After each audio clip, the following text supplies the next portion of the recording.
Good morning everyone, তোমরা কেমন আছো? আশা করি সবাই খুব ভালো আছো। আমিও খুব ভালো আছি। মিষ্টি লাইফস্টাইল ব্লগে আরেকটি নতুন সকাল নিয়ে তোমাদের সামনে চলে এলাম। ছোটদের জানাই অনেক ভালোবাসা আর বড়দের জানাই অনেক প্রণাম। তো এই আজকে আমি ভিডিওটা এখান থেকেই শুরু করলাম। আর মা এখানে একটু নাড়ু বানিয়ে নিচ্ছে।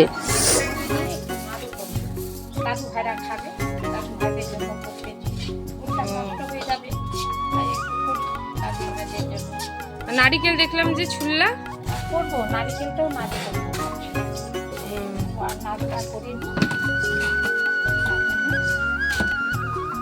করে তারপরে করবো। ঠিক আছে, করো। চা বসালা? হচ্ছে মা আমাকে বললো যে তুই নাড়ুগুলো বানিয়ে নে, তাই নাড়ুগুলো এখানে বানিয়ে নিচ্ছি। ওই যে মা দুধ ছিল, মুড়ি দিয়ে যে পাক দিল, নাড়ুগুলোতে নাড়ু বাদাম করছে। মুড়ি নাড়ু করতেছো না? নারিকেলের নাড়ু করবে, যে নারিকেল ফাটায় রাখছে। দেখি নারকেল বাবু, দেখি নারকেলটা দেখি।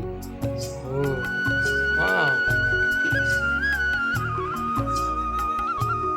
এখানে হচ্ছে মা নারিকেলগুলো কুড়িয়ে নিচ্ছে নাড়ু করার জন্য, তাই আমার সাথে বসে মা গল্প করছে আর এদিকে নারিকেলগুলো কুড়িয়ে নিচ্ছে।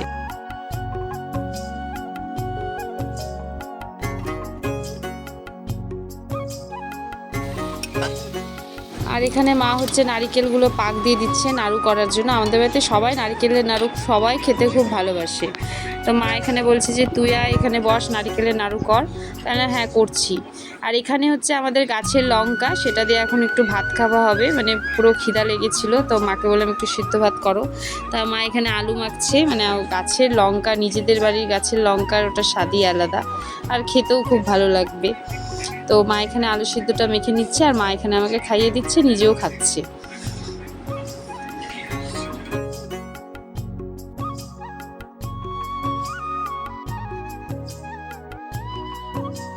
তো খাওয়া দাওয়া শেষ করে এখানে আমি শাক বানাতে বসলাম। আসলে এখানে হচ্ছে পাট শাক এনেছে ও, তো এখানে পাট শাকগুলো আমি বানিয়ে নিচ্ছি। তারপরে আর কি, তারপরে ডিউটি শুরু, মানে রান্না বান্নার ডিউটি।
আমার রান্না বান্না কমপ্লিট হয়ে গেছে, মা এখানে খেতেও বসে গেছে। তাহলে আমার ভিডিওটা আমি এখানেই শেষ করলাম। টাটা।